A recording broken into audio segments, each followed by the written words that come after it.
आप सुनेंगे मार्गशीर्ष मास महात्म्य का अध्याय 6। इससे पहले के अध्याय में आपने श्री राधा रानी के स्तोत्र श्री राधा कवच के बारे में सुना था। आज आप सुनेंगे श्री दुर्गा जी के 16 नामों की व्याख्या और दुर्गा जी की उत्पत्ति कैसे हुई, उनके पूजन की परंपरा क्या है और बहुत सी कथाओं के बारे में। प्रेम से बोलिए जय जय श्री राधे कृष्णा। देवर्षि नारद ने श्री नारायण से कहा, हे ब्राह्मण, मैंने अत्यंत अद्भुत संपूर्ण उपाख्यानों को सुना। अब दुर्गा जी के उत्तम उपाख्यान को सुनना चाहता हूँ। वेद की कौतुमी शाखा में जो दुर्गा, नारायणी, ईशाना, विष्णु माया, शिवा, सती, नित्या, सत्या, भगवती, सर्वाणी, सर्वमंगला, अंबिका, वैष्णवी, गौरी, पार्वती और सनातनी, ये 16 नाम बताए गए हैं। वे सबके लिए कल्याणदायक हैं। वेद वेदताओं में श्रेष्ठ नारायण इन 16 नामों का जो उत्तम अर्थ है वह सबको अभीष्ट है। उसमें सर्वसम्मत वेदोक्त अर्थ को आप बताइए। पहले किसने दुर्गा जी की पूजा की है, फिर दूसरी, तीसरी और चौथी बार किन किन लोगों ने उनका सर्वत्र पूजन किया है। श्री नारायण ने कहा, देवर्षि, भगवान विष्णु ने वेद में इन 16 नामों का अर्थ किया है। महामुने, अब देवी का वेदोक्त उपाख्यान सुनो। पहल परमात्मा श्री कृष्ण ने सृष्टि के आदि काल में गोलोकवर्ती वृंदावन के रास मंडल में देवी की पूजा की थी। दूसरी बार मधु और कैटभ से भय प्राप्त होने पर ब्रह्मा जी ने उनकी पूजा की। तीसरी बार त्रिपुरारी महादेव ने त्रिपुर से प्रेरित होकर देवी का पूजन किया था। चौथी बार पहले दुर्वासा के शाप से राज्य लक्ष्मी से भ्रष्ट हुए देवराज इंद्र ने भक्ति भाव के साथ देवी भगवती सती की समाराधना की थी। तब से मुनींद्रों, सिद्धेंद्रों, देवताओं तथा श्रेष्ठ महर्षियों द्वारा संपूर्ण विश्व में सब ओर और सदा देवी की पूजा होने लगी। मुने, पूर्व काल में संपूर्ण देवताओं के तेज पुंज से देवी प्रकट हुई थी। उस समय सब देवताओं ने अस्त्र शस्त्र और आभूषण लिए थे। उन्हीं दुर्गा देवी ने दुर्ग आदि दैत्यों का वध किया और देवताओं को अभीष्ट वर के साथ स्वराज्य दिया। दूसरे कल्प में महात्मा राजा सुरत ने, जो मेधस ऋषि के शिष्य थे, सरिता के तट पर मिट्टी की मूर्ति में देवी की पूजा की थी। उन्होंने वेदोक्त 16 उपचार अर्पित करके विधिवत पूजन और ध्यान के बाद कवच धारण किया तथा परिहार नामक स्तुति करके अभीष्ट वर पाया। इसी तरह उसी सरिता के तट पर उसी मृण्मयी मूर्ति में एक वैश्य ने भी देवी की पूजा करके मोक्ष प्राप्त किया। राजा और वैश्य ने नेत्रों से आंसू बहाते हुए दोनों हाथ जोड़कर देवी की स्तुति की और उनकी उस मृण्मय प्रतिमा का नदी के निर्मल गंभीर जल में विसर्जन कर दिया। वैसी मृण्मयी प्रतिमा को जलमग्न हुई देखकर राजा और वैश्य दोनों रो पड़े और वहां से अन्यत्र चले गए। वैश्य ने देह त्याग करके जन्मांतर में पुष्कर तीर्थ में दुष्कर तपस्या की और दुर्गा देवी के वरदान से वे गोलोक धाम में चले गए। राजा अपने निष्कंटक राज्य को लौट गए और वहां सबके आदरणीय होकर बलपूर्वक शासन करने लगे। उन्होंने 60,000 वर्षों तक राज्य भोग किया। फिर अपनी पत्नी तथा राज्य का भार पुत्र को सौंपकर वे काल योग से पुष्कर में तप करके दूसरे जन्म में सावर्णी मनु हुए। हे वत्स, मुनि श्रेष्ठ, इस प्रकार मैंने आगमों के अनुसार दुर्गा उपाख्यान का संक्षेप से वर्णन किया। अब तुम और क्या सुनना चाहते हो? फिर देवर्षि नारद जी के पूछने पर भगवान नारायण ने तारा की कथा कही और चैत्रतन्य राजा अतिरथ से राजा सुरत की उत्पत्ति का प्रसंग सुनाया। फिर देवर्षि नारद जी के प्रश्न का उत्तर देते हुए भगवान नारायण बोले, ध्रुव के पौत्र तथा उत्कल के पुत्र बलवान नंदी स्वयंभू मनु के वंश में सत्यवादी एवं जितेंद्रिय राजा थे। उन्होंने 100 अक्षौहिणी सेना लेकर महामती सूरत के राज्य को चारों ओर से घेर लिया। हे नारद, दोनों पक्षों में पूरे 1 वर्ष तक निरंतर युद्ध होता रहा। अंत में चिरंजीवी वैष्णव नरेश नंदी ने सूरत पर विजय पाई और नंदी ने उन्हें राज्य से बाहर कर दिया। भयभीत राजा सूरत रात में अकेले घोड़े पर सवार होकर गहन वन में चले गए। वहां भद्रा नदी के तट पर उनकी एक वैश्य से भेंट हुई। उन दोनों ने परस्पर बंधु भाव की स्थापना की और उनमें बड़ा प्रेम हो गया। राजा वैश्य के साथ मेधस के आश्रम पर गए। भारत में सब पुरुषों के लिए जो दुष्कर पुण्य क्षेत्र है, उस पुष्कर में जाकर राजा ने उन महातेजस्वी मुनि का दर्शन किया। मेधस जी अपने शिष्यों को परम दुर्लभ ब्रह्म तत्व का उपदेश दे रहे थे। राजा और वैश्य ने मस्तक झुकाकर उन मुनि श्रेष्ठ को प्रणाम किया। मुनि ने उन दोनों अतिथियों का आदर किया और उन्हें शुभ आशीर्वाद दिया। फिर अलग अलग उन दोनों का कुशल मंगल, जाति और नाम पूछा। राजा सूरत ने उन मुनीश्वर को क्रमशः उनके प्रश्नों का उत्तर दिया। राजा सूरत बोले, हे ब्राह्मण, मैं राजा सूरत हूँ। मेरा जन्म चैत्र वंश में हुआ है। इस समय बलवान राजा नंदी ने मुझे अपने राज्य से निकाल दिया है। अब मैं कौन सा उपाय करूँ?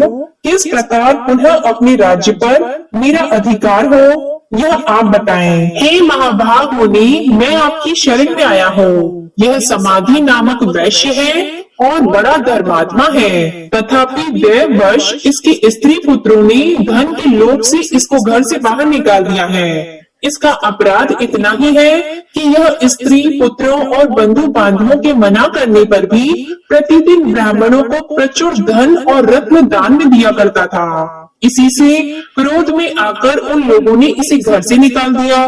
फिर शोक के कारण वे पुनः इसका अन्वेषण करते हुए आए, परंतु यह पवित्र, ज्ञानी और विरक्त वैश्य उनके आग्रह करने पर भी घर को नहीं लौटा। तब इसके पुत्र भी पितृ शोक से संतप्त होकर सब कर्मों से विरक्त हो गए और सारा धन ब्राह्मणों को देकर घर छोड़कर वन को चले गए। श्री हरि का परम दुर्लभ दास्य प्राप्त हो, यही इस वैश्य का अभीष्ट मनोरथ है। इस निष्काम वैश्य को वह अभीष्ट वस्तु कैसे प्राप्त होगी, यह बात आप विस्तार पूर्वक बताने की कृपा करें। श्री मेधस ने कहा, राजन, निर्गुण परमात्मा श्री कृष्ण की आज्ञा से दुर्लंघ्य त्रिगुणमयी विष्णु माया संपूर्ण विश्व को अपनी माया से आच्छन्न कर देती है। वह कृपामयी देवी जिन धर्मात्मा पुरुषों पर कृपा करती है, उन्हें दया करके परम दुर्लभ श्री कृष्ण भक्ति प्रदान करती है। नरेश्वर,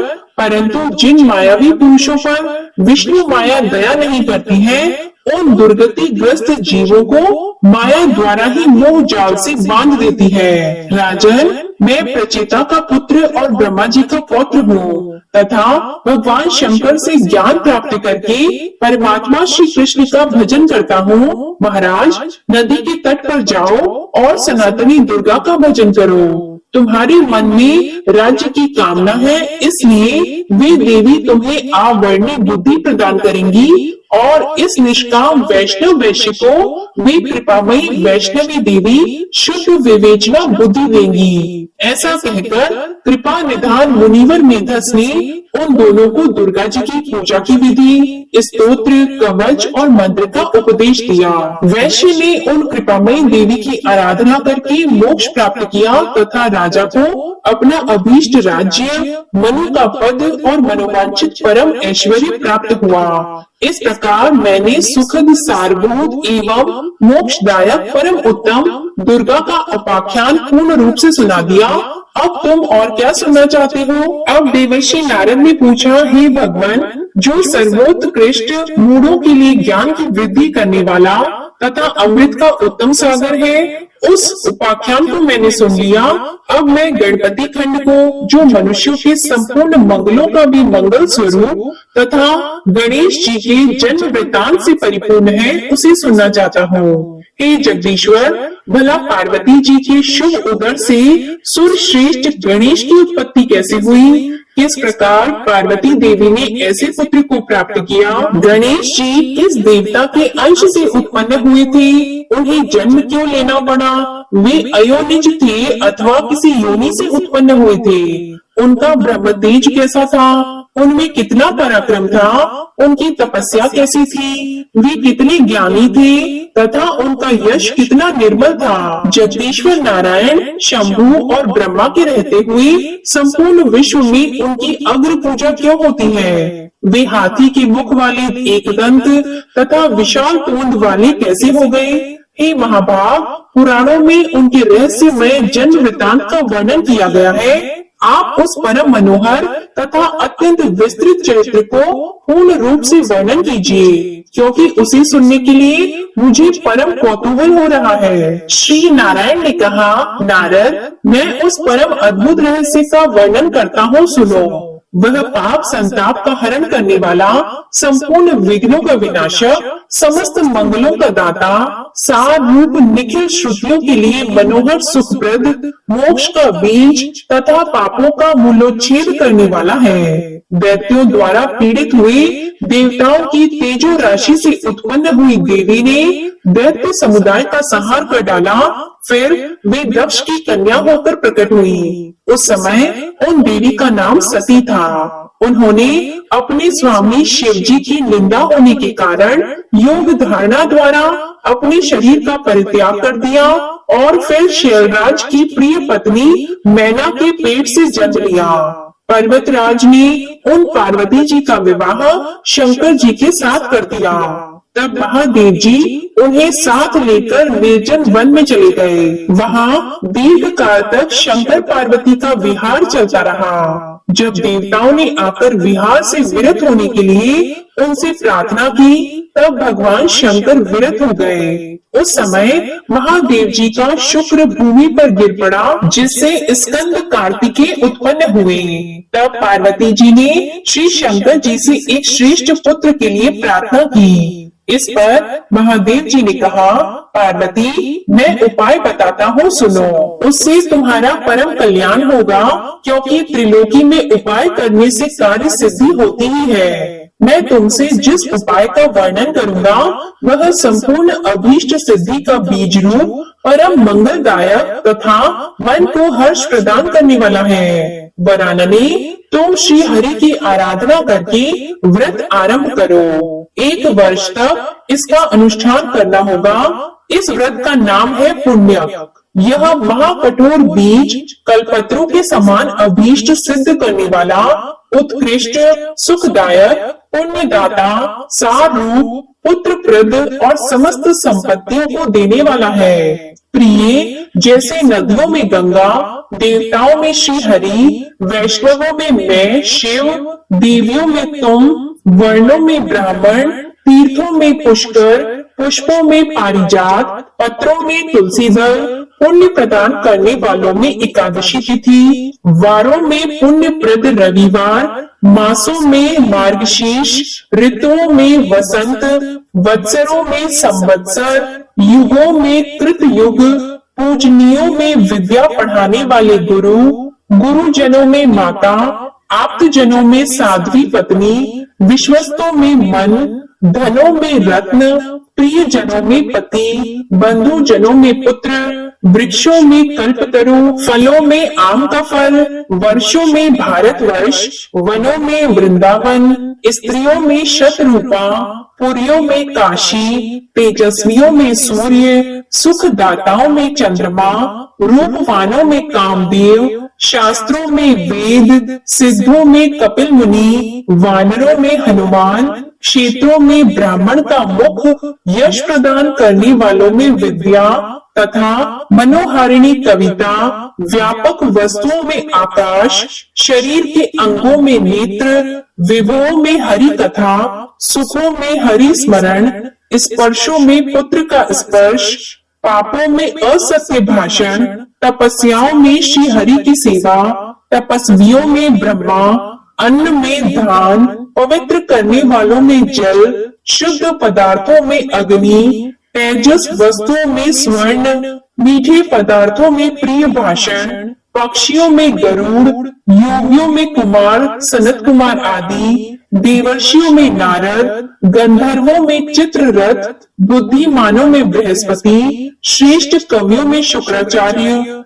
काव्यों में पुराण, क्षमाशीलों में पृथ्वी, लाभों में मुक्ति, संपत्तियों में हरि भक्ति, पवित्रों में वैष्णव, वर्णों में ओंकार, मंत्रों में विष्णु मंत्र, बीजों में प्रकृति, विद्वानों में वाणी, छंदों में गायत्री छंद, यक्षों में कुबेर, सर्पों में वासुकी नाग, पर्वतों में तुम्हारे पिता हिमवान, गौओं में सुरभि, वेदों में सामवेद, तृणों में कुश, सुखप्रदों में लक्ष्मी जी, शीघ्रगामियों में मन, अक्षरों में अकार, हितैषियों में पिता, यंत्रों में शालिग्राम शिला, पशु अस्थियों में विष्णु पंजर, चौपाइयों में सिंह, जीवधारियों में मनुष्य, इंद्रियों में मन, रूपों में मंदाग्नि, बलवानों में शक्ति, शक्तिमानों में अहंकार, अदिति पुत्रों में इंद्र, दैत्यों में बलि, साधुओं में प्रहलाद, दानियों में दधीची, अस्त्रों में ब्रह्मास्त्र, चक्रों में सुदर्शन चक्र, मनुष्यों में राजा रामचंद्र और धनुर्धरियों में लक्ष्मण श्रेष्ठ है। तथा जैसे श्री कृष्ण सर्वाधार, समस्त जीवों द्वारा सेवनीय, सबके बीज स्वरूप, सर्वाभीष्ट प्रदाता और संपूर्ण वस्तुओं के सार रूप है, उसी प्रकार यह पुण्यक व्रत संपूर्ण व्रतों में श्रेष्ठ है। इसलिए महाभागे तुम इस व्रत का अनुष्ठान करो, यह तीनों लोकों में दुर्लभ है। इस व्रत के पालन से ही तुम्हें संपूर्ण वस्तुओं का सार रूप पुत्र प्राप्त होगा। इस व्रत के द्वारा संपूर्ण प्राणियों के मनोरथ सिद्ध करने वाले श्री कृष्ण की आराधना की जाती है, जिनके सेवन से मनुष्य अपने करोड़ों पितरों के साथ मुक्त हो जाता है। जो मनुष्य विष्णु मंत्र ग्रहण करके श्री हरि की सेवा करता है, वह भारतवर्ष में अपने जन्म धारण को सफल कर लेता है। वह अपने पूर्वजों का उद्धार करके निश्चय ही वैकुंठ में जाता है और श्री कृष्ण का पार्षद होकर सुख पूर्वक आनंद का उपभोग करता है। वह भक्त अपने भाई, बंधु बांधव, भृत्य, संगी साथी तथा अपनी स्त्री का उद्धार करके श्री हरि के परम पद को प्राप्त हो जाता है। इसलिए गिरिजे, तुम इस परम दुर्लभ विष्णु मंत्र को ग्रहण करो और उस व्रत काल में इसी मंत्र का जप करो, क्योंकि यह पितरों की मुक्ति का कारण है। यह कहकर भगवान शंकर गिरिजा के साथ तुरंत ही गंगा तट पर गए और उन्होंने प्रसन्नता पूर्वक कवच तथा स्तोत्र सहित मनोहर विष्णु मंत्र पार्वती जी को बताया। हे मुने, इसके बाद उन्होंने पार्वती जी से पूजा की विधि एवं नियमों का भी वर्णन किया। जय श्री कृष्ण, हर हर महादेव। आगे की कथा में आप सुनेंगे शिव जी द्वारा पार्वती जी से पुण्यक व्रत की विधि, फल का वर्णन और व्रत की सामग्री का वर्णन। अब आप सुनिए श्री कृष्ण चालीसा पाठ। बंशी शोभित कर मधुर, नील जलद तन श्याम, अरुण अधर जनु बिंब फल, नयन कमल अभिराम। पूर्ण इंद्र अरविंद मुख, पीतांबर शुभ साज, जय मनमोहन मदन छवि, कृष्ण चंद्र महाराज। जय यदुनंदन जय जगवंदन, जय वसुदेव देवकी नंदन, जय यशोदा सुत नंद दुलारे, जय प्रभु भक्तन की द्रुग तारे। जय नट नागर नाग नथैया, कृष्ण कन्हैया दीनु चरैया। पुनि नख पर प्रभु गिरिवर धारो, आओ दीनन कष्ट निवारो। वंशी मधुर अधर धरि तेरो, हो विपूर्ण विनय यह मीरो। आओ हरि पुनि माखन चाखो, आज लाज भारत की राखो। गोल कपोल चिबुक अरुणारी, मृदु मुस्कान मोहिनी डारी। राजित राजीव नयन विशाला, मोर मुकुट वैजंती माला।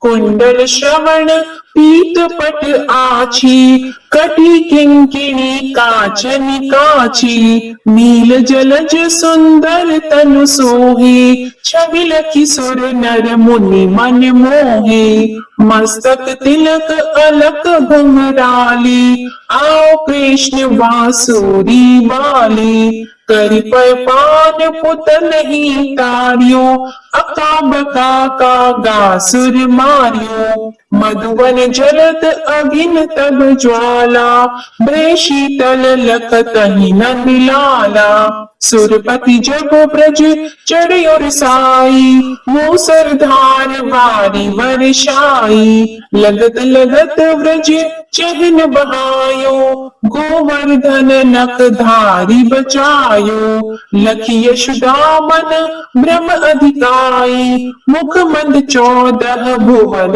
दिखाई दुष्ट कंस अति उधम मचायो कोटि कमल जब फूल मंगायो नाथी कली यही तब तुम लीहे चरण चिन्ह दे निर्भय की है करि गोपिन संग रास विलासा सबकी पूर्ण करि अभिलाषा केतिक महा असुर संहार्यो कंस ही केस पकड़ी दे मारियो मात पिता की बंदी छुड़ाई उग्रसेन कह राज दिलाई महिषी मृतक छहो सुत लायो मातु देव की शोक मिटायो भौमासुर मुर दैत्य सहारी लाई 10 सहस कुमारी देवी मही तृण चीर सहारा जरा सिंधु राक्षस कहि मारा असुर बकासुर आदिक मारियो भक्तन की तब कष्ट निवार्यो दीन सुदामा की दुख टारियो तंदुल 3 मूठ मुख डारियो। श्री कृष्ण चालीसा समाप्त होती है। प्रेम से बोलिए भगवान श्री कृष्ण की जय। आपको आज की कथा पसंद आई हो, चालीसा पसंद आई हो तो वीडियो को लाइक कीजिएगा, शेयर कीजिएगा, कमेंट में भगवान श्री कृष्ण जी की जय लिखिएगा और चैनल को भी सब्सक्राइब कीजिएगा। जय श्री कृष्ण।